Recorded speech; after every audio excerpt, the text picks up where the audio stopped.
Oke, Sobat Jejak 98, hari ini saya berjumpa dengan salah satu anggota Dewan yang mungkin cukup kritis di Dewan Misal dari Partai Nasdem. Nah, selamat siang Pak Alex. Selamat siang. Pak Alex, saya dengar ketika dalam paripurna tadi Anda mengatakan bahwa ada sedikit problem melakukan krisis keberapa itu? Kedua, di daerah Kumaluntung. Seperti apa ceritanya? Pada waktu akan dilaksanakan reses, Bapak Hukum Tua meminta harus ada izin. Ada izin. Nah, setelah itu saya sampaikan kepada orang saya yang bahwa orang melaksanakan reses itu tidak perlu ada izin, itu karena perintah undang-undang. Ya, amanah undang-undang. Nah, undang-undang. Baru karena masyarakat sudah ada toh, saya ingin sebenarnya saya sampaikan itu cuma sok kepada masyarakat. Kalau untuk anak mau kasih kita mesti pindah. Oh, kok masyarakat marah? Oh, nggak boleh. Harus dilaksanakan. Harus dilaksanakan. Oke. Saya laksanakan di lokasi. Ya, oke. Dan pada waktu pelaksanaan minta Kuntua perangkat desa 1 Jomo hadir untuk mendampingi orang. Tetapi tidak ada satupun perangkat desa. Dijaga itu pun di samping pelaksanaan kita itu ada kepala jaga.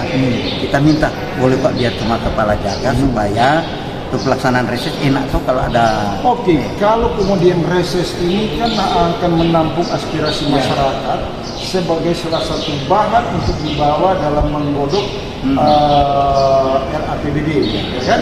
Nah, ada tidak masukan dari masyarakat? Kemudian memang barangkali pemerintah desa tidak mau menerima aspirasi atau memang mereka melakukan seperti apa Bapak tangkap di dalam persoalan? Kalau menurut saya hukum tua itu tidak paham tentang undang-undang. Kalau dia mengerti dia seorang pemerintah yang ada di desa, program apapun yang akan turun ke desa, program pemerintah harus dia tunjang. Dia kan sebagai hukum tua. Itu hukum tua dia PLT atau hukum tua pejabat? Cuma pejabat, tapi kan PNS tahu aturan. Ya, nah, kalau mereka tahu aturan, tapi kemudian ini Bapak tidak diterima ya, karena dia bilang minta izin. Apa Bapak tidak menangkap bahwa ada situasi politik yang ikut mempengaruhi itu agar kemudian jebloklah Partai Nasdem itu? Nah, kalau ini hanya praduga tak bersalah, iya. Ya kan?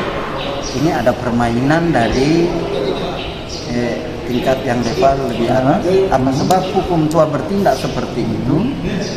Kalau tidak ada masukan-masukan kepada dia untuk menggagalkan pelaksanaan. Berarti ada intervensi sesuatu ada intervensi. Yang tentu saya ada tidak orang tahu. besar di belakang. Saya tidak tahu siapa. Bapak tidak takut terhadap orang tersebut, misalnya sebagai partai?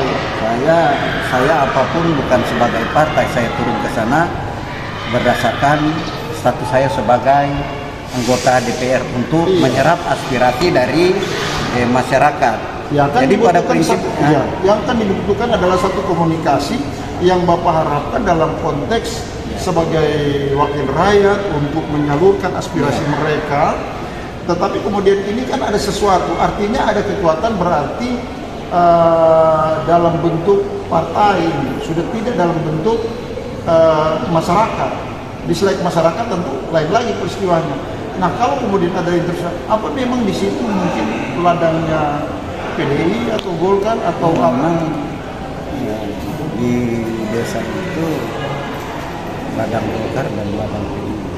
Hal ini yang menjadi kejanggalan perlu kami sampaikan. Juga terjadi di desa Korong pada waktu Ibu Feli turun. Korong juga. Di Korong pada waktu Ibu Feli turun.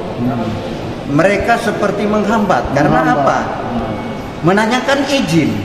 Kalau Pak, sebagai pemerintah dan berstatus PNS, kira-kira apa yang Bapak harus lakukan bagi mereka? Karena mereka ini tidak menganggap desain konstitusi negara dalam implementasinya tidak bisa dijabarkan, tetapi mereka melakukan kekuasaan yang lain daripada yang sepatutnya.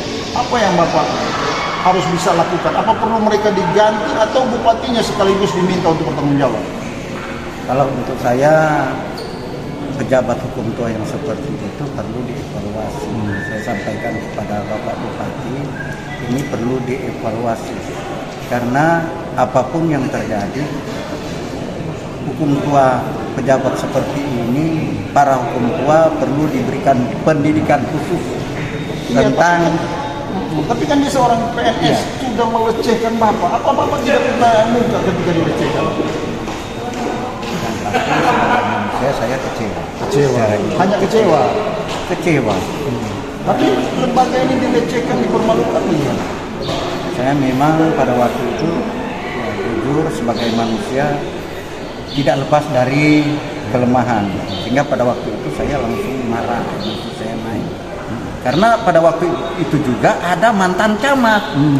Dia mantan camat Tareran baru 6 bulan mungkin. Ya, dia mantan camat Tareran. Lantas Bupati setelah komunikasi dengan Bupati apa? Nah, sikap saya Bupati? belum komunikasi dengan Bupati. Sampai sekarang belum ada. Tapi apa Bapak permintaan Bapak dengan situasi ini?